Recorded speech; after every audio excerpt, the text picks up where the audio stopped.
In this video, I'm going to teach you how to find the relative extrema of a function using the first derivative test and the second derivative test. If you appreciate the content, please give it a like.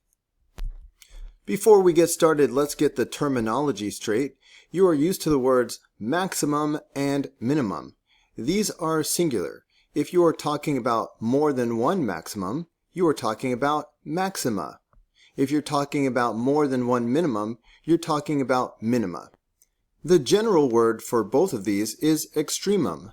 A maximum is a specific type of extremum, and so is a minimum. If you have more than one extremum, you have extrema. If you are talking about an absolute extremum, you are talking about the highest or lowest point on the graph. When you talk about a relative extremum, you are talking about a high or low point on the graph. Every absolute extremum is also a relative extremum. For example, this point is a relative maximum, this point is a relative maximum, this point is a relative minimum. However, this point is also the absolute maximum because this is the highest point on the graph. Notice that this point is not also the absolute minimum because the arrows on the ends of the graph indicate that the graph continues forever and goes lower than this particular point. F of x has no absolute minimum. In other videos, you will often see me use these abbreviations for relative maximum, absolute maximum, relative minimum, and absolute minimum. I accept these in my class. But to be clear, you are taking a risk anytime you use abbreviations on the AP exam. That's because it's up to the discretion of the grader whether or not they will accept these abbreviations. Now, most AP graders will accept these and give you credit. But there are hundreds of AP graders, and you might get one that will not give you credit for these. So if you want to be 100% safe, do not use abbreviations on the AP exam. However, if you're pressed for time, it may be worth the risk. Sometimes you are asked to state what the max or min is, and sometimes you are asked to state where the max or min is. My recommendation is to always say both. The y value is what the relative maximum is. The x value is where the relative maximum is. If they ask you what are the relative maxima of f, you're going to say f has a relative maximum of 2 and a relative maximum of 3. If they ask you where does f have relative maxima, you're going to say f has a relative maximum at x equals -3 and a relative maximum at x equals 2. Unfortunately, students will often mess up and give the wrong value. The question will say, what is the relative maximum? And the student will say, the graph of f has a relative maximum at x equals -3. That's not what they asked. Or the question will say, where does f have a relative maximum? And the student will say, the relative maximum is 2.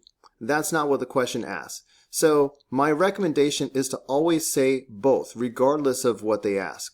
Say f has a relative maximum of 2 at x equals -3. That way you're covered. Let me just say, every year I have students who disregard my advice to say both, and then sure enough they mess up on the exam and lose the point. So listen, I've been doing this for years. Listen to my advice. The first way to identify the relative extrema of a function is called the first derivative test. Ultimately, we need to be able to find the relative extrema just given an equation. But first, I want to show you how the first derivative test works using an actual graph. Let's make an f' sign chart. To make an f' sign chart, we need the critical values of f.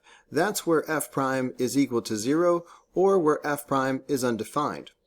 F' equals 0 where f has a horizontal tangent line. We see that f has a horizontal tangent line here, here, and here. So f' equals 0 at x equals -3, x equals 0, and at x equals 4.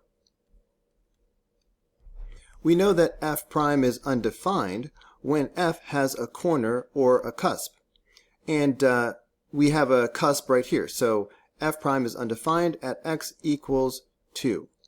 So we have 4 critical values we can use to make the f prime sign chart. Now let's label f prime as positive or negative in every interval. We know that wherever f is increasing, f prime will be positive, and wherever f is decreasing, f prime will be negative. F is increasing in the first interval, so f prime is positive. F is decreasing on this interval, so f prime is negative. F is increasing on this interval, f prime is positive, and f is decreasing on both of these intervals, so f prime is negative here and here. Now I want you to pretend that you don't already know what the graph of f looks like. How could you tell whether f has a relative max, relative min, or neither at these critical values just based on the f prime sign chart? Look at the critical value of negative 3. We know that wherever f prime is positive, f is increasing. And wherever f prime is negative, f is decreasing. That means there must be a relative maximum at x equals negative 3. In general, we will know that f has a relative maximum wherever f prime changes from positive to negative. Notice the same thing is happening at x equals 2. F prime is changing from positive to negative. That means f is going from increasing to decreasing. Relative max. Here's how you write your answer and justification. We say f of x has a relative maximum at x equals negative 3 and x equals 2 because f prime goes from positive to negative. Take a look at x equals 0. Notice that f prime changes from negative to positive. That means f goes from decreasing to increasing at x equals 0. Kabam! A relative min. So in general, f will have a relative minimum wherever f prime changes from negative to positive. We say f has a relative minimum at x equals 0 because f prime goes from negative to positive.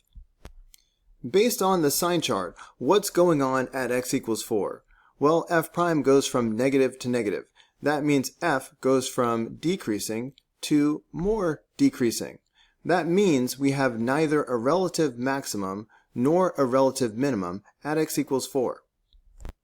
In general, f will have neither relative max nor relative min wherever f prime does not change signs. If we were asked whether f has a relative min, relative max, or neither at x equals 4, we would say f of x has neither relative maximum nor relative minimum at x equals 4 because f prime does not change signs. When you use an f prime sign chart to find where f has a relative max or a relative min, it's called the first derivative test. In general, here's how you structure your answer and justification using the first derivative test.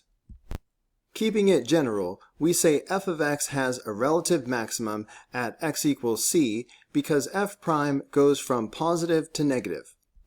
We say f has a relative minimum at x equals c because f prime goes from negative to positive. The big idea is that f of x has relative extrema wherever f prime changes signs. Here are the steps to finding relative extrema using the first derivative test. Step 1 is to find f prime. Step 2, find where f prime equals 0 and where f prime is undefined. In other words, the critical values of f. The third and final step is to make an f prime sign chart, which will tell you where f has a relative max or a relative min. Find the x-coordinates at which the graph of y has relative extrema. Identify each as a relative minimum or a relative maximum, and use the first derivative test to justify your answer. The first step is to find y prime. So going term by term, the derivative of x to the fourth power is 4x to the third power. The derivative of negative 2x to the third power is negative 6x squared, and the derivative of a constant is 0. So there's your first derivative. Factoring out a common factor of 2x squared, y prime equals 2x squared times 2x minus 3. It's time to find the critical values where y prime is equal to 0 or where y prime is undefined. But a polynomial is defined everywhere, so we don't have to worry about this part. We can find where y prime is equal to 0 by setting each of these factors equal to 0. So 2x squared equals 0, or 2x minus 3 is equal to 0. From the first factor, we get x equals 0. I'll go through the steps. Dividing by 2, we have x squared equals 0. And taking the square root of both sides, we have x equals 0.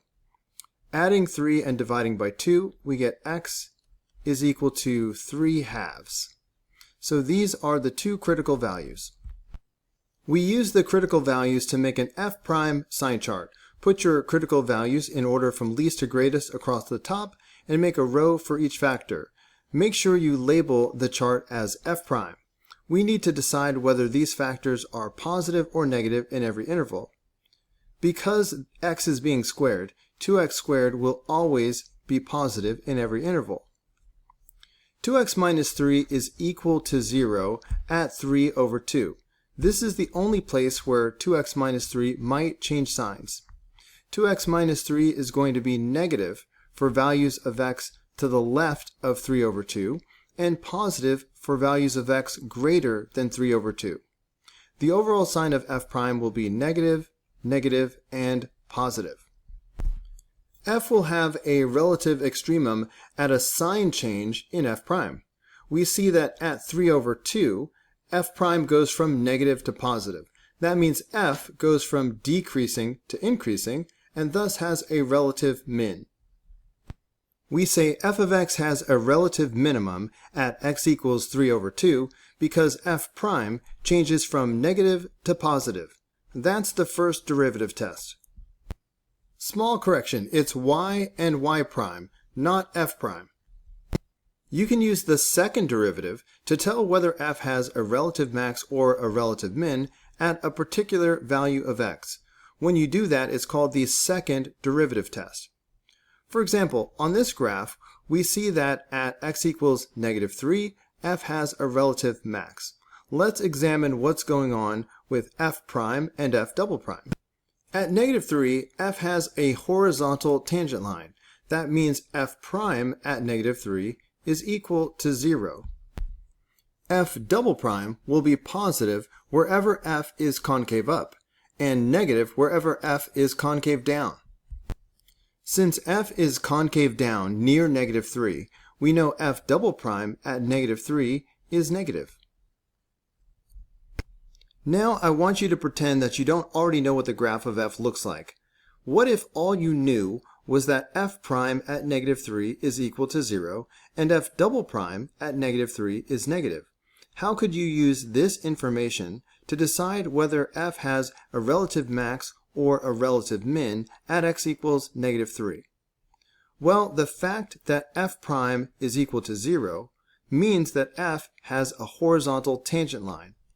That means the graph of f is either going to be looking like this, or it could be looking like this. Either way, there's a horizontal tangent line. Or it might even look like this. This is still a horizontal tangent line. If all we knew was that f prime at negative 3 was equal to 0, that wouldn't help us because it could still be a relative max, a relative min, or neither at x equals negative 3. But if we also know that f double prime is negative, that tells us it must be the first situation because where f double prime is negative, f must be concave down. By the way, knowing that f is concave down on its own is not enough to tell you that f has a relative max at a particular value. For example, the way I've drawn f here at x equals 6, f is concave down, but f does not have a relative max. It's the combination of f prime equaling 0 and f double prime being negative, that gives you a relative maximum. The f prime equals 0 part means you have a horizontal tangent line. The f double prime being negative means it's concave down. Those two facts together indicate a relative max. Looking back at the graph, we see that f has a relative minimum at x equals 0. Let's see what we know about f prime at 0 and f double prime at 0.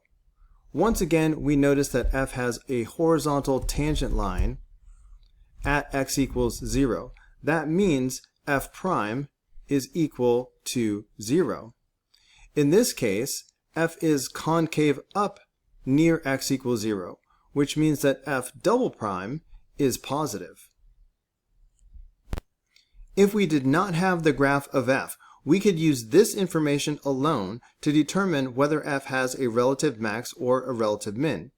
The fact that f prime at 0 is equal to 0 means that f has a horizontal tangent line. Again, that could either be like this, or like this, or like this. However, the fact that f double prime at 0 is positive means that f is concave up at 0. That's how we know that f specifically has a relative minimum at x equals 0. F prime equaling 0 is not enough.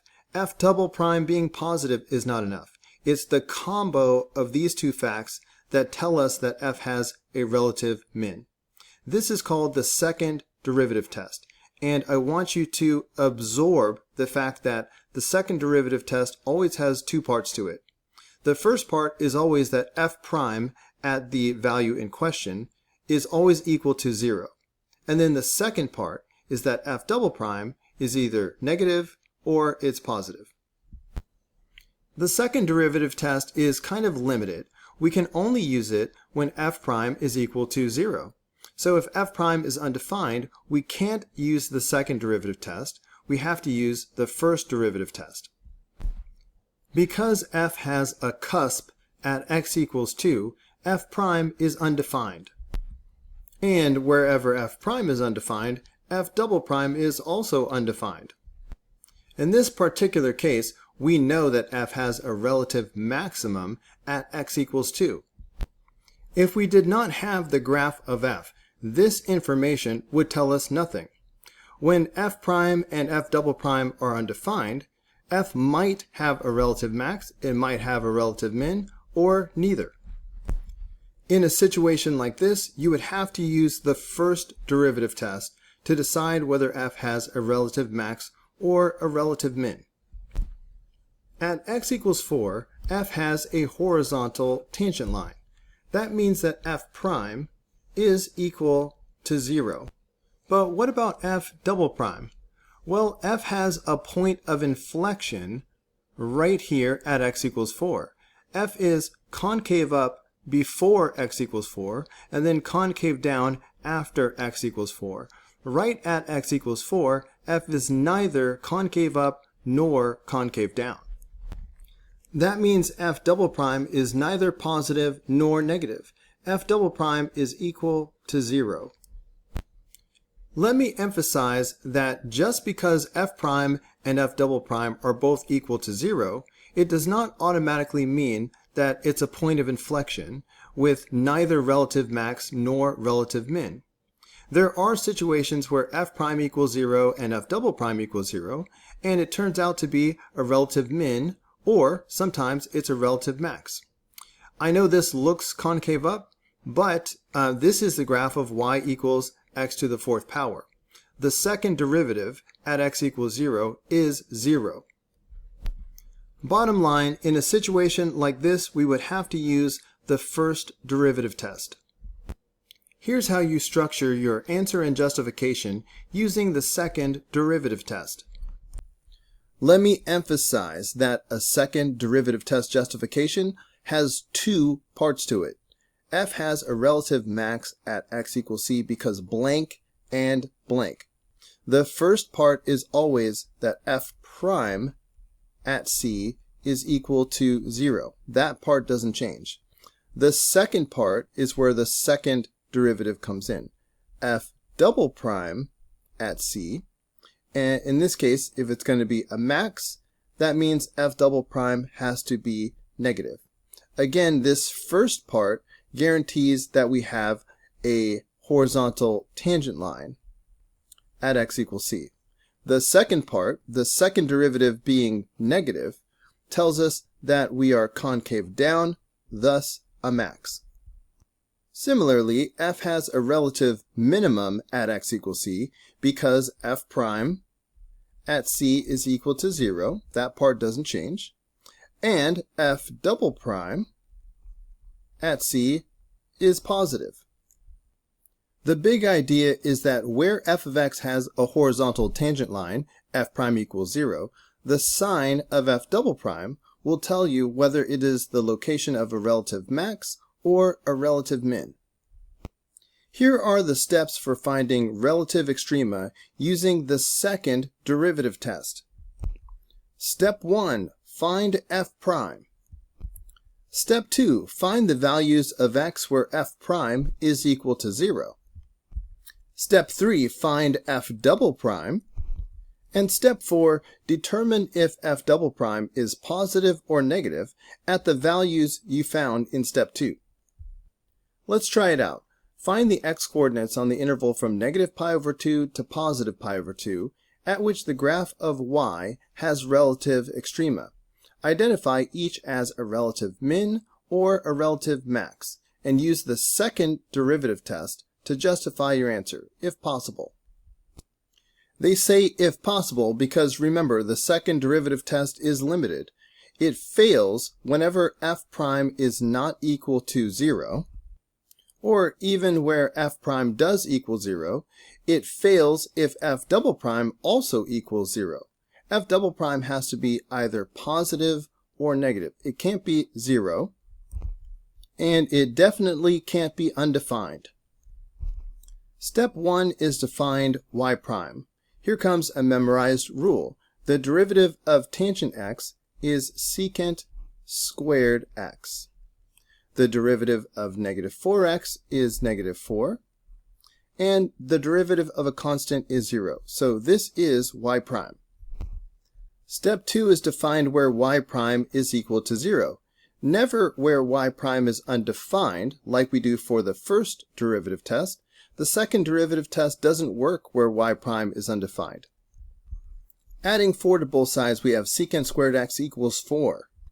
Taking the square root of both sides, we have secant x is equal to positive or negative 2. Let's take the reciprocal of both sides. Secant is the reciprocal of cosine, and cosine is the reciprocal of secant. The reciprocal of 2 is 1/2, so cosine x is equal to plus or minus 1/2. The cosine of pi over 3 is 1/2. So that tells us that the reference angle is pi over 3.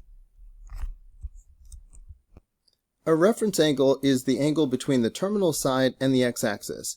Every quadrant has an angle with a reference angle of pi over 3. Because cosine is allowed to be positive or negative in this case, we have solutions in every quadrant. Normally, we would call these solutions pi over 3, 2 pi over 3, 4 pi over 3, and 5 pi over 3. But that's when we are dealing with the interval from 0 to 2 pi. That is not the case this time. The domain is limited to negative pi over 2 to positive pi over 2. Positive pi over 2 is from here to here, and negative pi over 2 takes us down to here. That leaves out the two solutions in the second and third quadrants completely, so we can forget about that.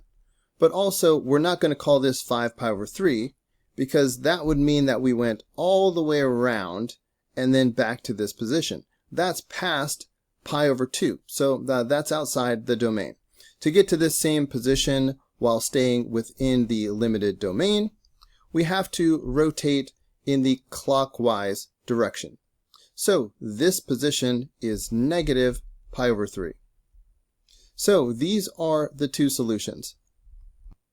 Step 3 is to find y double prime, the derivative of y prime.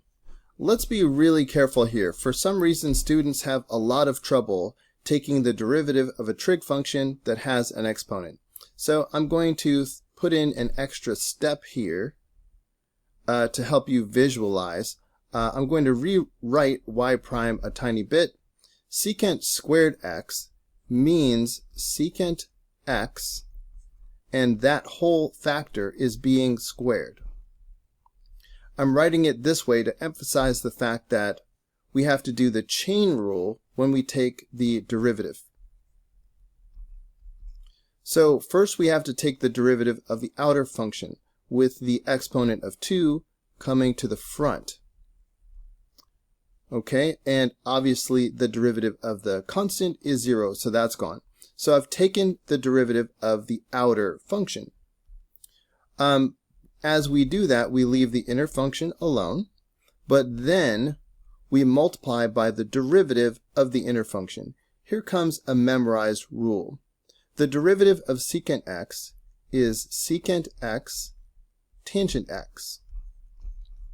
So this is y double prime.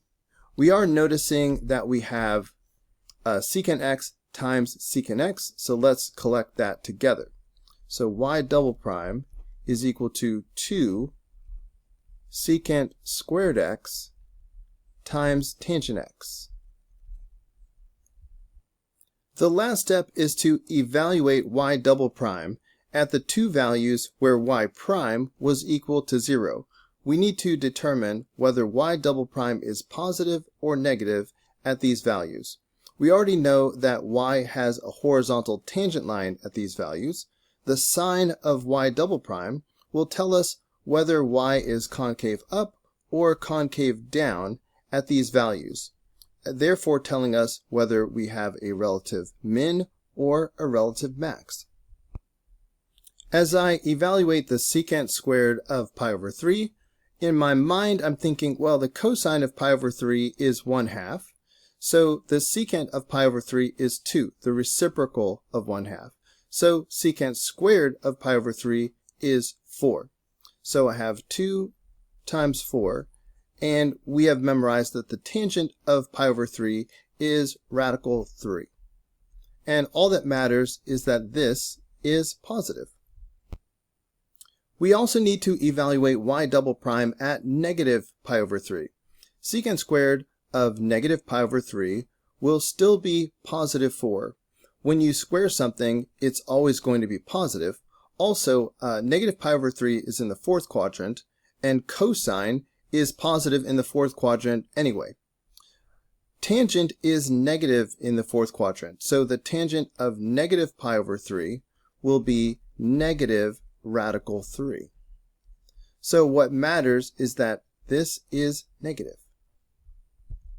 Again, our thought process is that y has a horizontal tangent line at x equals pi over 3 and x equals negative pi over 3 because y prime is equal to 0. So we have horizontal tangent line. Now, since y double prime at pi over 3 is positive, that means y is concave up. Therefore, we know that y will have a relative min at pi over 3. Since y double prime at negative pi over 3 is negative, we know that y is concave down, and therefore y will have a relative max at negative pi over 3. That's our thought process. But how do we write it up? I always set up my second derivative test justification with 2 blanks in it to emphasize that there's 2 parts that you must include. Y has a relative min at x equals pi over 3 because y prime at pi over 3 is equal to 0. That part never changes. And here's why they call it the second derivative test, y double prime at pi over 3 is positive. Similarly, y has a relative maximum at x equals negative pi over 3 because y prime at negative pi over 3 is equal to 0, and y double prime at negative pi over 3 is negative. To review, for the first derivative test, we find where y prime is equal to 0 and where y prime is undefined, and we make a y prime sign chart. The sign change in y prime tells us whether we have a relative max or a relative min. If y prime changes from negative to positive, that's a relative min. If y prime changes from positive to negative, that's a relative max. For the second derivative test, we still find where y prime is equal to 0, not where y prime is undefined, just where it's equal to 0. But we do not make a sign chart, not even a y double prime sign chart. Instead, we evaluate y double prime at the values where y prime is equal to 0 to see whether y double prime is positive or negative. If y double prime is positive, that means y has a relative min, because y must be concave up where y double prime is positive, thus a min. If y double prime is negative, then we have a relative max, because y double prime being negative means y is concave down, thus a relative max. Hey guys, don't forget to like and subscribe, but also if you found this video helpful, there's a lot more where that came from. You can click the upper link, which will take you to the whole unit playlist, or you can click the lower link, which will take you to the next video in the playlist. See you there.